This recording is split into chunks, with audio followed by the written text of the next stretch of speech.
Ya, itu memang sebetulnya teror itu kan untuk gue ya. Ya. Tapi sebetulnya ditujukannya ya untuk redaksi Tempo. Hanya di kardusnya aja atas nama gue gitu.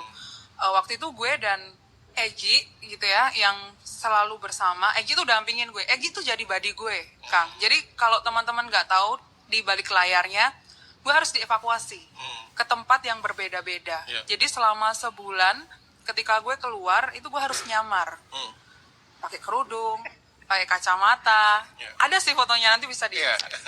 Terus terus ya itu untuk memitigasi ya, karena ancaman dan teror itu kan bukan hanya kepala babi, tapi juga ke keluarga, ke kakak, ke ponakan, ke ibu, juga personal message gitu ke gue gitu. Dan ya ancamannya lumayan seram gitu. Dan waktu itu kami ya, kita ya, itu dibantu oleh berbagai komunitas lah untuk memberikan semacam safe house atau rumah aman untuk gue. Dan gue nggak bawa ini, Kang. Gue selama sebulan itu tidak terkoneksi dengan handphone, terus tidak terkoneksi dengan internet, laptop dan segala macam.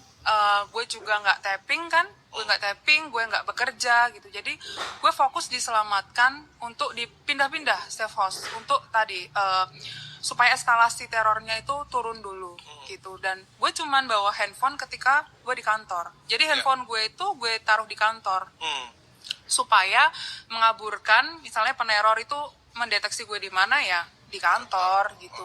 Lu sempat nginep kantor gak, Ci? Sempat 2 minggu. Oke. Gue jadi penghuni kantor selama 2 minggu bersama dengan Egi dan teman-teman yang lain juga pram. Iya. Gitu. Sofa biru menjadi saksi ya? Betul, nah itu tempat tidur gue tuh. Juga dipindah-pindah ke tempat gue juga kita juga diberi bantuan oleh komunitas agama ya. Kang, gue harus ikut ritus mereka di satu daerah gitu dan tidak terpapar dunia luar gitu. Seminggu, wah jadi rohaniawan banget gue.